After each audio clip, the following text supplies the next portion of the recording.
बिस्मिल्लाहिर्रहमानिर्रहीम। अस्सलाम वालेकुम नाज़रीन, आप यूट्यूब चैनल देख रहे हैं। मैं इमरान ख़ान हूँ। सबसे पहले ख़बरें बहुत सारी हैं, लेकिन सबसे एक और डेवलपमेंट भी है, वो आपके साथ मैं शेयर कर देता हूँ। ख़बर ऐसी है कि पूरा पाकिस्तान जो है वो हिल गया था, लोगों को तकलीफ़ हुई थी। एक खातून नताशा ने गाड़ी की टक्कर मारकर कुछ लोगों को ज़ख्मी कर दिया था और एक बाप और बेटी को कत्ल कर दिया था, और वो मौके पे जाँ बहक हो गए थे। उसके बाद वो खातून की जो हरकतें थी, ऐसा लगता था नशे में, फिर किस तरह वो उंगली से इशारे कर रही थी, और यानी लोगों ने तासुर ये लिया कि इनके अंदर एक तकब्बुर है कि मैं बहुत पैसे वाली औरत हूँ और मेरा कोई ये निज़ाम कुछ बिगाड़ नहीं सकता। उस वक्त बहुत सारे लोग कह रहे थे कि इसको अंदर रखना मुश्किल हो जाएगा और निज़ाम इसका कुछ नहीं बिगाड़ सकेगा। मैंने इकरारुल हसन की तहरीर पढ़ी तो मुझे लगा कि बात तो वो ठीक कर रहे हैं, लेकिन चलो जितना दबाव डाला जा सकता है, जितनी कोशिश कोई कर सकता है उतनी तो करनी चाहिए। यानी हम आग को बुझा नहीं सकते तो उस पर पानी तो डाल सकते हैं। तो उस तरह लोग अपने तौर पे बात कर रहे थे। पाकिस्तान ने इस मामले को बहुत उठाया, लेकिन हुआ वही जिसकी सब उम्मीद कर रहे थे कि वहाँ पे मामला सुलह हो गई और अदालत ने 1 लाख रुपए के मुचलके पे खातून की ज़मानत मंजूर कर ली और उनके शौहर की ज़मानत भी मंजूर कर ली गई। खातून जो है उनको अब ज़हनी मरीज़ा करार दिया जा रहा है, और जो फैमिली है, फैमिली के 3 मेंबर हैं, एक बेटी है, एक बेटा है, एक जो बेवा है, वो आते हैं और आकर कहते हैं जी, उनके आईडी कार्ड चेक होते हैं, वो कहते हैं जी हमने सुलहनामा कर लिया और अल्लाह के नाम पे जो बड़ा मेहरबान है, हमने अल्लाह के नाम के ऊपर इनको माफ़ कर दिया। लेकिन जो मामला तय पाने की खबर आई है ज़राए के हवाले से, वो ये है कि 5.5 करोड़ रुपये से ज़्यादा दियत के तौर पे रकम अदा की गई है 2 लोगों के कत्ल के मामले में। ये बहुत पैसे वाले लोग हैं, अरबोपति लोग हैं, तो 5.5 करोड़ रुपये इनके लिए कोई ज़्यादा मानी नहीं रखता, लेकिन वो गरीब ख़ानदान है, बेचारे मोटरसाइकिल पर सवार थे, उनके लिए पैसे बहुत इंपॉर्टेंस रखते हैं। मेरे ख्याल में अगर निज़ाम के ख़िलाफ़ या इन सारी चीज़ों के ख़िलाफ़ पाकिस्तानी आवाज़ ना उठाते और सोशल मीडिया पे इस मामले को हाईलाइट ना करते, तो पुलिस ये सारा काम चंद लाख में करवा लेती। चंद लाख पुलिस ले लेती और चंद लाख में लवाहिकीन को निपटा देती और उनको इतना परेशान करती कि लवाहिकीन को इस बात की फ़िक्र पड़ जाती कि शायद हमने उनकी गाड़ी का नुकसान कर दिया। तो पाकिस्तान के बोलने से कम ये तो हुआ कि उनको दियत की इतनी रकम मिली कि जिससे वो उनके कुछ तो हालात जो है वो बेहतर हो सकते हैं। देखें, जो लोग चले गए वो वापस तो नहीं आ सकते, और दियत के कानून को जैसे मजाक बनाया गया, ये कुछ उलमा इकराम ने इस पर स्टेटमेंट भी दिया। उन्होंने कहा जी ये ज़्यादती है, और ऐसे मामलात में जो है वो रियासत को ख़ुद मुद्दई बनना चाहिए। यानी जहाँ पे गरीब आदमी को अमीर आदमी मार दे तो अमीर आदमी पैसे देकर फिर गरीब की मजबूरी ख़रीद लेता है। तो इसमें रियासत को भी एक फ़रीक बनना चाहिए कि चलो गरीब आदमी तो मजबूर है, रियासत तो नहीं है ना, तो रियासत कम से कम सज़ा दिलवाए, इतनी सज़ा तो दिलवाए कि इस तरह के वाक़यात ख़त्म हो और फिर कीड़े मकोड़े ना समझा जाए इंसानों को या आम लोगों को। तो ये एक ख़बर है, अब इसमें तकलीफ़ भी है एक तरह से, लेकिन एक सबक भी है। और रियासत क्या कर रही है, इस तरह के हर केस के बाद हमें पता चलता है कि अमीर आदमी ने गरीब आदमी को पैसे देकर सुलह कर दी है, और रियासत जो है वो सिर्फ तमाशा देख रही है, और अदालत के पास कोई ऑप्शन मौजूद नहीं था कि वो ज़मानत दे। इसके अलावा ये हो गया जी। दूसरी बड़ी ख़बर है, और इसके बारे में कुछ लोगों ने दावा भी किया है, PMLN के बहुत करीबी ज़राए जो हैं, जो इस्टेब्लिशमेंट से ख़बरें निकाल कर लाते हैं, वो भी कह रहे हैं कि पूरी ताकत लगाई जाएगी, पूरा ज़ोर लगाया जाएगा पाकिस्तान तहरीक-ए-इंसाफ़ के कल होने वाले इस्लामाबाद के जलसे को नाकाम बनाने के लिए। अब जो तरीक़ाकार इख्तियार किया जा रहा है वो ज़रा डिफरेंट है। एक तो ये है कि पहले से पुलिस को कहा गया मोटरसाइकिलें पकड़ लो, PTA का झंडे वाला जो बंदा आए उसको पकड़ लो, लोगों को रोको, रास्ते तब्दील करवाओ, रुकावटें डालो, लोगों की गाड़ियां दूर लगवाओ ताकि वो पैदल चल के दूर तक जाएं, लोग मायूस हो जाएं, लोगों की अक्सरियत को जलसागाह तक पहुंचने ही ना दो। तो इस किस्म की जो स्ट्रेटजी है वो अपनाने की कोशिश की जा रही है। जलसागाह के मकाम को भी तब्दील कर दिया गया, यानी जहाँ पे जलसा पहले होना था वो मकाम थोड़ा सा तब्दील किया, उसके करीबी है वो जगह, और अब जो जलसागाह है वो मवेशी मंडी संगजानी के मुकाम पर होगा और वहाँ ग्राउंड के अंदर जलसा किया जाएगा। पहले थोड़ी सी पाकिस्तान तहरीक-ए-इंसाफ़ ने मुज़ाहमत की कि मजाक बनाया हुआ आपने, हम अपना जहाँ सामान लगाते हैं आप उतारने आ जाते हैं, उठाने आ जाते हैं। तो फिर अली अमीन गंडापुर साहब ने मुदाखलत की, उसके बाद उन्होंने कहा जी बंदे तो आ जाएंगे, अवाम तो पहुँच जाएगी। इनकी ये बात मानो, हुकूमत के बाद ऐसा कोई बहाना नहीं होना चाहिए कि हमने उनकी कोई बात नहीं मानी। बहरहाल झंडे रोक दो, मोटरसाइकिलें पकड़ लो, रास्ते बंद कर लो, मुतबादल रास्तों पे इनको ले जाओ, लंबा इनको पैदल चलाओ। पंजाब पुलिस को अहकामात दिए हुए हैं कि शहरों में से काफ़िले बाहर ना निकलें। गाड़ियों को चेक करें, कारकुनों और लीडरों के लिए हालात मुश्किल करें, शहरों से निकलने वाली गाड़ियों को अच्छी तरह देखें। यानी सब ने मिलकर इस जलसे को इतना मुश्किल कर दिया है कि ये जलसा ऐसे हो गया जैसे 8 फरवरी को पाकिस्तानी वोट डालने निकले थे। लेकिन मेरे हिसाब में कल फिर इनकी असेसमेंट गलत हो जाएगी। उसका रीज़न मैं आपको बताता हूँ। 8 फरवरी को इनकी असेसमेंट थी, इन्होंने अंदाज़ा लगाया हुआ था कि कुछ भी नहीं होगा, कुछ 10 सीटें 20 सीटें पाकिस्तान तहरीक-ए-इंसाफ जीत जाएगी, बाकी सारी जो है वो PDM की जमातें जीत जाएगी। इंतखाबी निशान भी लोगों ने लब लब के ठप्पे मारे और लोग बहाने बना बना के इलेक्शन में वोट डालने आए। यानी स्पीकर किसी और जमात का लगाया हुआ वोट पाकिस्तान तहरीक-ए-इंसाफ के उम्मीदवार को डाल के जा रहे हैं।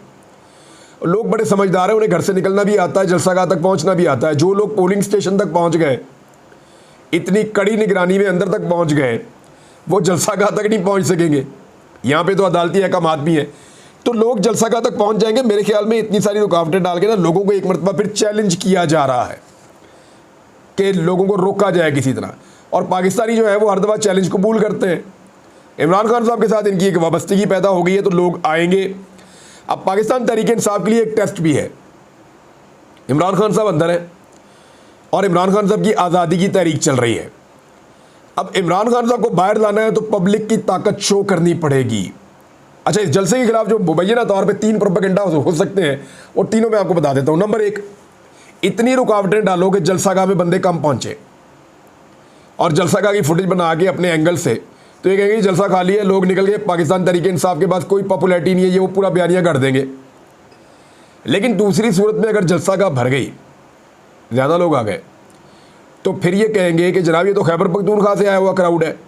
इस्लामाबाद ने तो अपने आप को जो है वो इससे, और ये बाकायदा ये प्रोपेगेंडा पहले भी होता रहा है कि इस्लामाबाद ने और पंजाब ने और रावलपिंडी ने अपने आप को इससे अलग कर लिया है। ये खैबर पख्तूनख्वा से सरकारी क्राउड लाया गया है जिसने इस्लामाबाद में जलसा किया है। फिर ये कहा जाएगा, अगर इसका तोड़ हो जाता है और इस्लामाबाद और रावलपिंडी के लोग बहुत बड़ी तादाद में निकल आते हैं, तो फिर ये आखिरी बयानिया इनका ये होगा कि जनाब जलसे से क्या होता है, जलसे होते हैं चले जाते हैं, कोई फ़र्क नहीं पड़ता।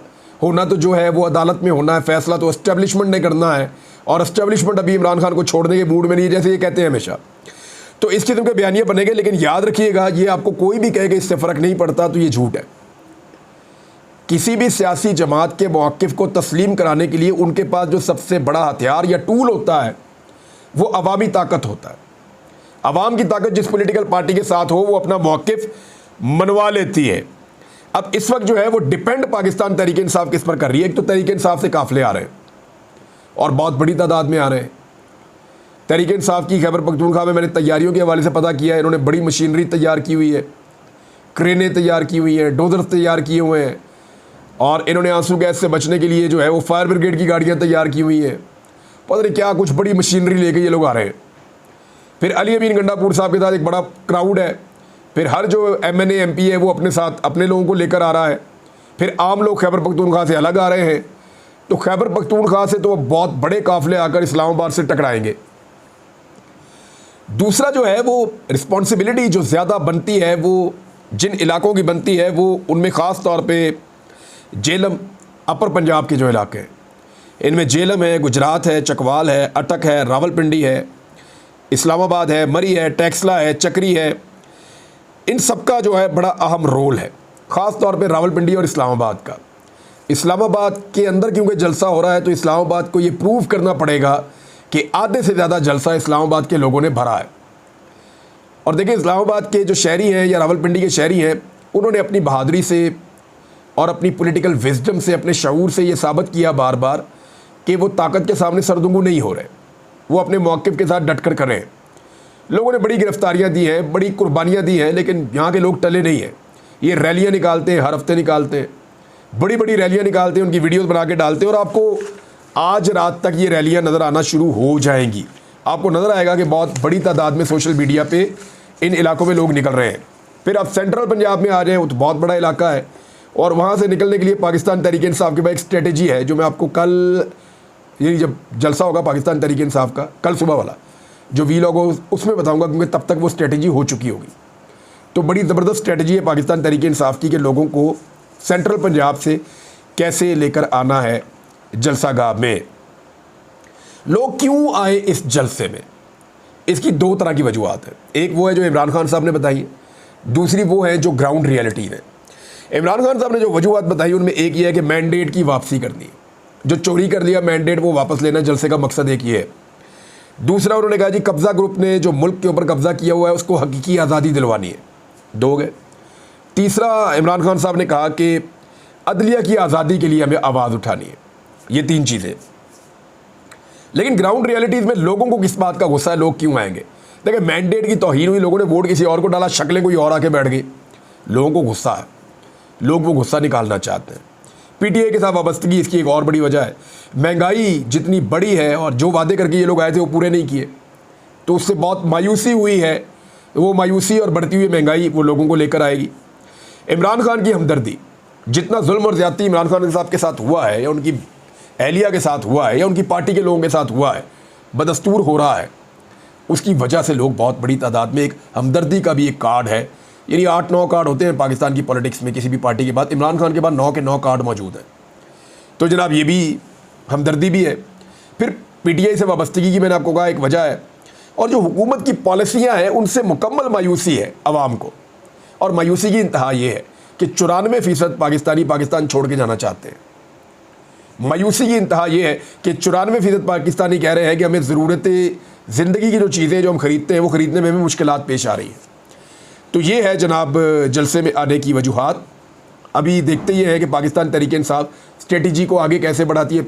वहाँ केपी में कुछ मीटिंग्स भी हुई है, इस्लामाबाद में मीटिंग्स हुई है, पंजाब की जो क़यादत है वो आपस में मीटिंग कर रही है। तो देखना है कि जो स्ट्रेटजी बनाई है वो अमली तौर पे कितना काम करती है, हुकूमत कामयाब होती है या पाकिस्तान तहरीक-ए-इंसाफ कामयाब होती है। एक और जो बड़ी खबर है वो पाकिस्तान तहरीक-ए-इंसाफ की कोर कमेटी की मीटिंग हुई, उसमें जलसे के हवाले से बातचीत तो हुई, दीगर चीज़ों पे हुई, लेकिन एक बहुत इंपॉर्टेंट खबर उसमें जो है वो मैं आपको बताता हूँ। उन्होंने कहा कि इजलास जो हुआ कोर कमेटी का, उन्होंने कहा जी कि 2 केसेस इमरान खान साहब के जो हैं इनको फ़ौरन ख़त्म कर दिया जाए, उसका उन्होंने मुतालबा किया, क्योंकि वो ये कह रहे हैं कि जो अदलिया का फ़ैसला है ये नैब की तरामीम के कानून के हवाले से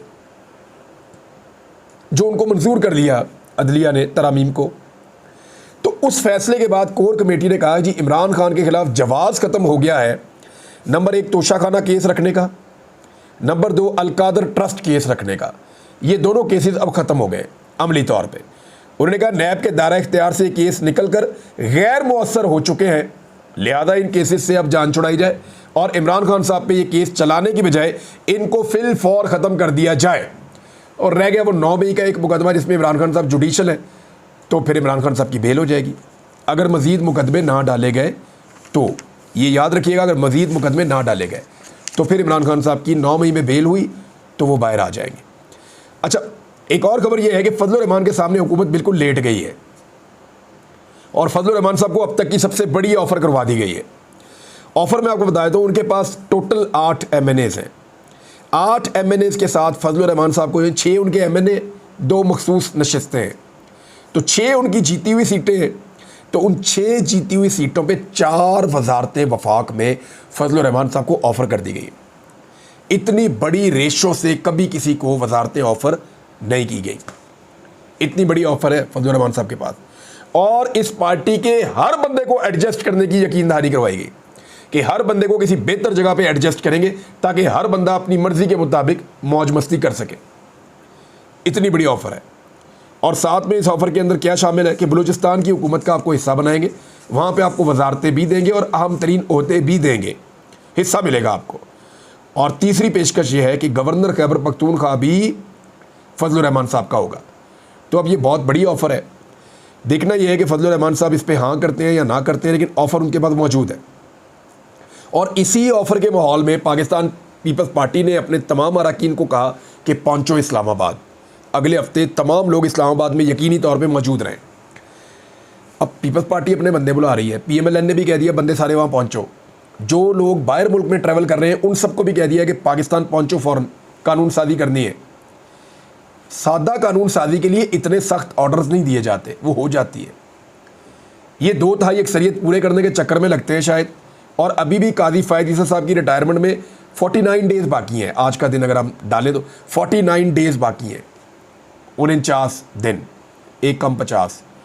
तो इन दिनों में कुछ भी हो सकता है। तो पाकिस्तानियों ने मुसल्ला नहीं छोड़ना, अल्लाह से दुआ करें कि अल्लाह ताला पाकिस्तान के लिए बेहतर करे, और जो पाकिस्तान के लिए बेहतर है वो बज़ाहिर तो यही दिखाई देता है कि अगर काजी फ़ायद ईसा साहब रहेंगे तो ये सिलसिला ऐसे ही चलता रहेगा, ये नहीं रुकेगा। एक्सटेंशन नहीं होनी चाहिए काजी फ़ायद ईसा साहब की, होनी नहीं चाहिए, उसूलन किसी की भी नहीं होनी चाहिए।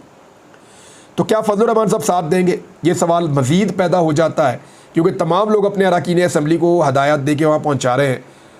तो अगर फजलुर रहमान साहब खड़े हो जाते हैं तो 2/3 अक्सरियत मुकम्मल हो जाएगी। अगले हफ्ते में इन चीज़ों पे बात होगी, लेकिन पाकिस्तान तहरीक इंसाफ का जो इस्लामाबाद का जलसा है वो सारी काया पलट सकता है। और फजलुर रहमान साहब का एक जुमला हमें नहीं भूलना चाहिए, और उनकी पार्टी के लोगों ने कहा कि हम ये बोझ नहीं उठाएंगे, इस हुकूमत का हिस्सा बनकर हम सियासी खुदकुशी नहीं करना चाहते, उन्होंने ये कहा। अब ये बहुत बड़ा स्टेटमेंट है, अगर वो उस पर खड़े रहते और सियासी खुदकुशी नहीं करते तो हुकूमत के पास फिर 2/3 अक्सरियत नहीं है, स्पेशली सेनेट के अंदर तो बिल्कुल नहीं है। कौमी असम्बली में अगर वो 2 नंबरी करें, उनको अदालत सपोर्ट कर दे, फिर भी मामला अदालत में जाएगा, और अदालत में जब जाएगा तो सिचुएशन क्या होगी इसके बारे में हम कुछ नहीं कह सकते। नाज़रीन, पाकिस्तान की हालत आपके सामने है, लेकिन ब्यूरोक्रेसी के अल्ले तल्लों के लिए, असिस्टेंट एसीज के लिए नहीं, सिंध में 138 डबल केबल डाले खरीदने का फैसला किया गया और 2 अरब रुपए इसके लिए मांगे गए। ये मामला अदालत में जाके चैलेंज कर दिया, वहाँ पर स्टे आ गया।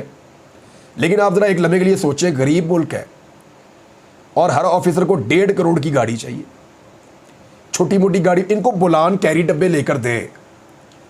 मैं आपको बता रहा हूँ, जैसा मुल्क है वैसा सामान लेकर देना इनको। भाई इनकी वजह से मुल्क गरीब हो गया, अवाम की वजह से तो नहीं हुआ। अवाम तो बेचारी टैक्स देती है, तनख्वाह पे भी, हर चीज़ पे, माचिस की डब्बी पे भी टैक्स देती है, साबुन की टिकिया पे भी टैक्स देती है। तो अवाम जब टैक्स दे रही है तो इन ब्यूरोक्रेट्स और सियासतदानों की और स्टैब्लिशमेंट की पॉलिसीज़ की वजह से मुल्क का बेड़ा गर्क हुआ, बटा बैठ गया। अब इनको हम क्यों लेकर दें लग्जरी गाड़ियाँ, 1.5 करोड़ की गाड़ी इनको हम क्यों लेकर दें, डबल केबल डाले इनको क्यों चाहिए? ये कहते जी कच्चे में चलाने, कच्चे में तो भाई वो छोटी गाड़ी बहुत अच्छी चलती है, ये बुलान कैरी डब्बा पाकिस्तान में बनता है। इनको बुलान के कैरी डब्बे लेकर दें और इनको शीशे खोल के इनको चलवाएं गाड़ियां। ये आसमान से उतर कर आए हुए हैं कि इन्होंने जो है इतनी महंगी गाड़ी, ओ भाई गरीब मुल्क है, छोटी गाड़ी में इनको ट्रेवल कराओ। इंडिया के अंदर सबको वो अपनी बनी हुई गाड़ी देते हैं, वो इसलिए आगे जा रहे हैं मुल्क। इतनी महंगी गाड़ियां हम अफोर्ड कर सकते हैं? ये ज्यादती है, जुल्म है, कोई भी हुकूमत करे इसके खिलाफ आवाज़ उठनी चाहिए। इनको छोटी गाड़ियां लेके दें। अगर ये कहते हैं कि बाद औक़ात कच्चे इलाके में जाना होता है तो इनके मुताबिक थोड़ा सा मॉडिफाई कर दें गाड़ियों को, क्या फ़र्क पड़ता है? या इनको लग्जरी गाड़ी, अब मैं शिकार खेलने गया, वहाँ पे सरकारी गाड़ियों के ऊपर, डालों के ऊपर सरकारी अफसर शिकार खेल रहे हैं। इनकी फैमिलियों को, अयाशियों के लिए ये गाड़ियाँ चाहिए होती हैं, इन्होंने रेसें लगानी होती हैं, सड़कों के ऊपर हटो बच्चों इन्होंने करना होता है। तो इसलिए हम इनको टैक्स नहीं देते। इस सिलसिले को रोकना चाहिए, इसके खिलाफ आवाज़ उठानी चाहिए हर पाकिस्तानी को। अब तक इतना ही, अपना ख्याल रखिएगा, अपने इस चैनल का भी। अल्लाह हाफ़िज़।